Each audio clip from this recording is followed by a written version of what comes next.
as well as those at the shelter. The National Guard has been called in to help with the delivery of these supplies, from the supply center on the left of your screen to the shelter on the right. The Emergency Operations Center can monitor this mission in real time as things occur. They can also monitor the location of the vehicles in addition to attributes of interest, such as speed, as we're seeing here. GeoEvent Processor is continuously analyzing these events as they're received and detecting patterns of interest. We're interested to know if this vehicle goes into some type of dangerous area. We've just seen that this vehicle's gone into a gang zone where gang members are known to be armed at all times. So let's stop for a minute. How do we know that? So the Philadelphia Police Department maintains this information about gang boundaries in their area.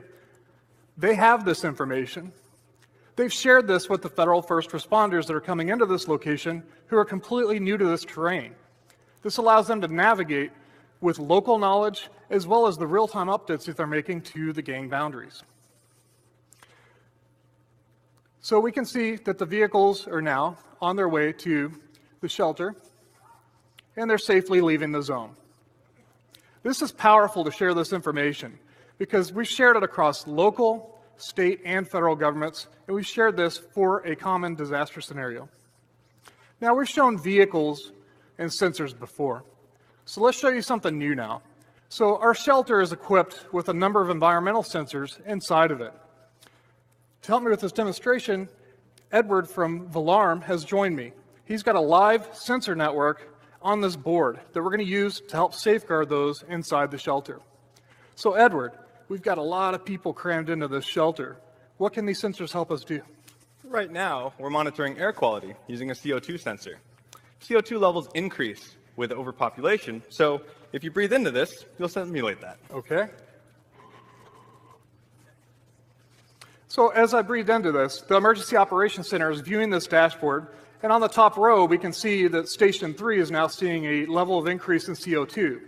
So GeoEvent Processor is also configured that if it goes above a certain threshold, we want to be alerted about that situation. We're also monitoring volatile organic compounds in the air. Here, shake and open this. What is this? That's a chemical compound composed of thymol, methyl salicylate, and eucalyptol, otherwise known as mouthwash. Okay. I think it's safe to demonstrate some mouthwash up here. So we're going to put this next to the sensor here, and if we watch the second row of gauges there, we should see a spike in the VOC, and we can see we've detected a compound in the air.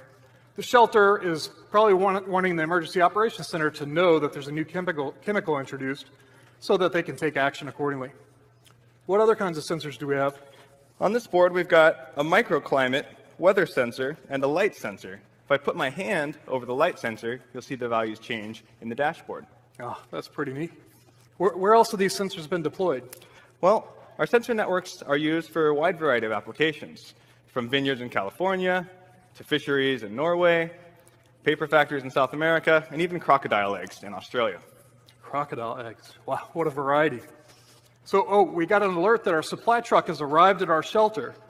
Everybody at the shelter really needs these supplies, so I'm going to go immediately unload this vehicle. I'm opening the door on the back here now, and we can see we actually have sensors on the door of the back of the vehicle as well.